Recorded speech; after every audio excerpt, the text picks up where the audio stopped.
پیارے آقا صلی اللہ تعالیٰ علیہ وسلم کے پیارے دیوانوں، اس سے پہلے ہم نے سبق پڑھا تھا، وہ تھا نون ساکین اور تنوین کے قواعد۔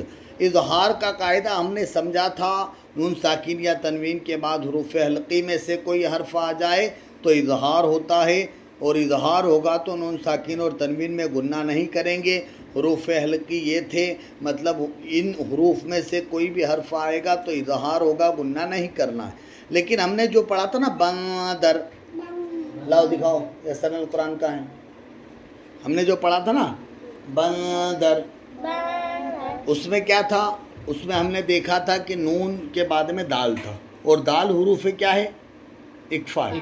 دال حروف یہ دیکھیے ہم نے یہاں پر پڑھا تھا نا، یہاں پر پڑھا تھا ہم نے، یہ رہا بندر، دال حروف اکفا۔ ہم نے یہاں پڑھا تھا ماتر، تو یہ تابی حروف اکفا ہے۔ ہم نے یہاں پر پڑھا تھا، دیکھیے منجن، یہ نون میں گنہ کرا کیونکہ جیم بھی حروف اخفا ہے۔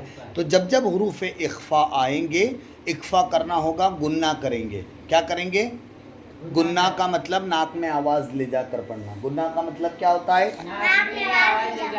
ناک میں آواز لے جا کر پڑھنے کو گنہ کہتے ہیں، اور گنہ کی مقدار ایک الف کے برابر ہوتی ہے۔ مطلب ہم کو صرف گنہ نہیں کرنا، گنہ کو کھینچنا بھی ہے۔ ماجن، اس طرح پڑھیں گے ہم، ٹھیک ہے نا؟ تو آئیے آج اخفا کا قاعدہ ہم سمجھتے ہیں، اور اخفا کے قاعدے کو ہم یاد کرتے ہیں۔ اخفا کا مطلب چھپا کر پڑھنا۔ اب نون ساکین یا تنوین کے بعد حروف اخفا میں سے کوئی حرف آ جائے تو اخفا ہوگا، اور اخفا ہوگا تو نون ساکین اور تنوین میں غنہ کر کے پڑھیں گے، اور غنہ کی مقدار میں بتا چکا ہوں، ایک الف دو حرکات کے برابر ہے۔ ناک میں آواز لے جا کر پڑھنے کو غنہ کہتے ہیں، اور حروف اخفا 15 ہے، اسے بھی یاد کرنا ہوگا ہمیں، تبھی ہم سمجھ پائیں گے کہ یہاں پر اخفا ہو رہا ہے۔ حروف اخفا 15 ہے، اور وہ یہ ہے: تا سا جیم، تا سا جیم، دال زال زا۔ ٹھیک ہے، یا تو دال دال پڑھ لو ابھی۔ تا سا جیم، دال زال، زا سین شین صاد ضاد،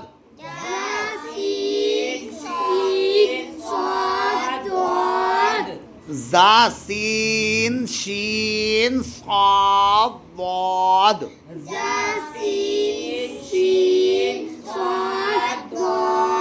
طا ظا، فا قاف کاف۔ ایک بار پاس میں کر کے بھی آپ کو بتا دیتا ہوں میں، آپ کو اچھے سے یاد کرنا ہے۔ تا سا جیم، دال زال، زا سین شین، صاد ضاد، طا ظا، فا قاف کاف، فا قاف کاف۔ ایک بار اور پڑھا دیتا ہوں، یاد کرنا بے حد ضروری ہے انہیں، تاکہ ہم سمجھ پائے کہ یہاں اخفا ہو رہا ہے، اور اخفا ہوگا تو غنہ بھی کرنا ہوگا ہمیں، اس لیے انہیں یاد کرنا ضروری ہے۔ چلے پڑھے: تا سا جیم، دال زال، زا سین شین، صاد ضاد،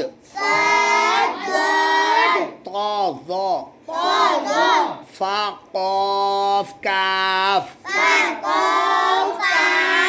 یہ حروف اخفا تھے 15. ان میں سے کوئی حرف اگر آ جائے گا نا تو اخفا ہوگا، اور اخفا ہوگا تو نون ساکین اور تنوین میں گنہ کریں گے. کیا کریں گے؟ گنہ کریں گے. جس طرح ہم کر رہے تھے بندر، باندر، ہم کر رہے تھے نا باندر. کیوں کرا ہم نے؟ کیونکہ دال حروف اخفا ہے، دال حروف. اب آگے بڑھے ماتر. دیکھیے تا حروف اخفا ہے، تا حروف. آگے بڑھے ماجن،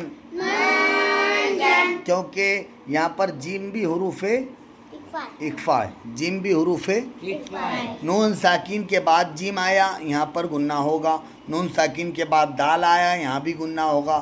نون ساکین کے بعد تا آیا، یہاں پر بھی گنہ ہوگا. اب یہ میم ساکین، میم ساکین کو ہم بعد میں یاد کریں گے انشاءاللہ، اس کو بھی سمجھیں گے. نون ساکین ابھی ہم دیکھ رہے ہیں، نون ساکین کے بعد یہاں پر بھی دال ہے تو یہاں پر بھی گنہ ہوگا. تو پہلے ہم نون ساکین کے چاروں قواعد کو جانیں گے. ابھی ہم نے 2 قواعد کو پڑھ لیا ہے. نون ساکین کے 2 قاعدوں کو پڑھا ہے، اظہار کو اور اخفا کو. ٹھیک ہے نا؟ اظہار مطلب ظاہر کر کے پڑھنا ہے، اس میں گنہ نہیں کریں گے. اور یہ اخفا مطلب چھپا کر پڑھنا، اس میں گنہ کریں گے. ٹھیک ہے؟ اب آئے گا ادغام اور اقلاب. تو ادغام کو بھی ہم کل سمجھیں گے اور اقلاب کو بھی ہم کل سمجھیں گے. اس کی مثالیں بھی ہم دیکھ لیں گے آگے آئے گی تو. ٹھیک ہے؟ چلے آگے بڑھتے ہیں. اس کو یاد کرتے رہیں، سبق پڑھتے رہیں. اللہ آپ کو کامیاب کرے. کم سے کم 3 بار پڑھے اور ان کو قواعد کو تو ضرور یاد کریں. اور یہ قواعد آپ کو اس میں بھی مل جائیں گے، الگ سے بچوں کی ویڈیو بنی ہوئی ہے ماشاءاللہ. مکمل وقف تک بچوں کے سوال و جواب ہو رہے ہیں اور یہ سب سوالات بچے یاد کر رہے ہیں. آپ وہاں سے انہیں یاد کریں، کیونکہ ان کا یاد کرنا بھی بے حد ضروری ہے. یہ یاد ہوں گے تبھی آپ قرآن کریم کو صحیح سے پڑھ پاؤ گے.